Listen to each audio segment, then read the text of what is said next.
Bonjour à tous et bienvenue dans cette partie de la formation Python. Nous allons commencer par installer les logiciels qui seront utiles pour la formation. Étant donné que Python est un langage de programmation, on aura à écrire du code et pour cela, nous allons installer un éditeur de code.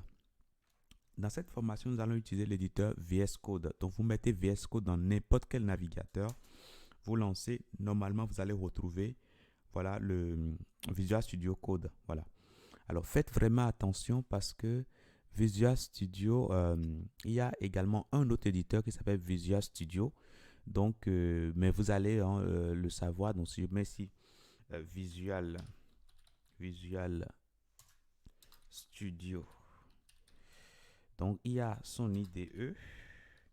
Donc là, vous voyez un tout petit peu. Donc, c'est pas ceci que nous voulons. Vous pouvez regarder le logo ici, vous voyez que le logo est de couleur violet. Ok, donc c'est pas ceci que nous voulons. C'est le Visual Studio Code que nous voulons et le logo, voilà, c'est bleu comme ceci. Parfait. Donc, je vais vous inviter simplement à cliquer sur le lien et là, normalement, ça vous ramène sur le site même de VS Code. Le lien en haut ici, c'est bien code.visualstudio.com. Alors, Visual Studio Code n'est pas le seul éditeur de code qu'on peut utiliser pour Python, mais il en existe beaucoup. Mais la raison pour laquelle j'ai fait le choix de Visual Studio Code, c'est parce que, d'une part, c'est disponible pour tous les systèmes d'exploitation les plus utilisés, c'est-à-dire Linux, Windows, macOS, peu importe le système d'exploitation sur lequel vous êtes actuellement, vous allez pouvoir tout simplement télécharger cela et l'utiliser. Deuxième raison également, c'est que déjà quand vous regardez sur le schéma ici, vous voyez Python ici, n'est-ce pas? Donc, Visual Studio Code intègre des extensions qu'on appelle également des fonctionnalités. Et ces fonctionnalités-là, on peut simplement les installer dans l'éditeur pour pouvoir bénéficier tout simplement voilà, de certaines, je dirais, certaines facilités voilà, d'usage. Donc, ça aussi, c'est un avantage. Et puis, un autre avantage, c'est que VS Code est très facile à comprendre, très facile à utiliser par rapport à d'autres éditeurs de code.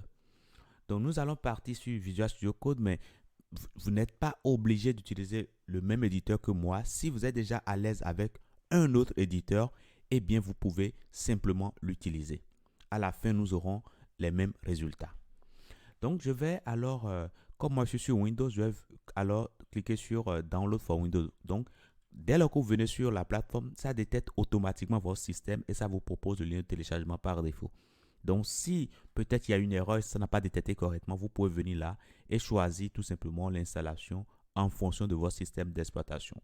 Moi, je vais cliquer sur Download for Windows ici et là, ça me ramène ici sur...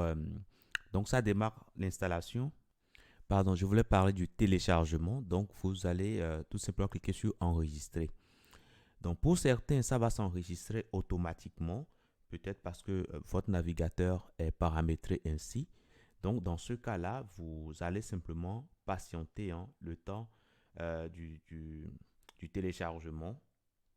Donc là, chez moi, on voit que ça évolue. Donc, généralement, ça va très vite. Donc, vous allez juste patienter que l'installation, que le téléchargement se termine. Et puis là, vous pouvez aller sur le dossier que vous avez ici. Ça vous permet simplement d'ouvrir l'emplacement où votre code a été enregistré, pardon, où votre VS Code a été enregistré. Donc voilà, donc c'est un fichier exécutable. Donc on pourra simplement double-cliquer pour lancer l'installation. Une fois que c'est fait, nous avons une fenêtre comme ceci. Donc on pourra lire les thèmes de contrat et accepter. Là, je fais suivant ici. Et puis, créer l'icône sur le bureau, ça ne m'intéresse pas vraiment. Bon, ça, je peux laisser en tout ceci coché. La dernière ici, je vous invite à cocher cela si ce n'est pas coché par défaut. Et puis, on peut faire simplement suivant.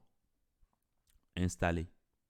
Alors, moi, je rappelle que j'ai déjà une installation de Visual Studio Code sur ma machine. Mais voilà, je vais le faire encore avec vous pour que vous puissiez voir comment ça se passe. Donc là, c'est bon. L'installation est terminée de mon côté. J'ai ici exécuté Visual Studio Code. Bon, je peux laisser cocher comme ça et je fais terminer. Et voilà l'affichage que j'ai. Donc là, c'est bon. L'installation est réalisée correctement. Peut-être que vous verrez d'autres choses affichées sur l'écran ici. C'est pas grave. Du moment que c'est ouvert comme ceci, c'est bon. Ça dit que vous avez déjà l'éditeur. Et dans la prochaine partie, nous pourrons continuer par découvrir cet éditeur de code. Je vous dis merci et à tout de suite.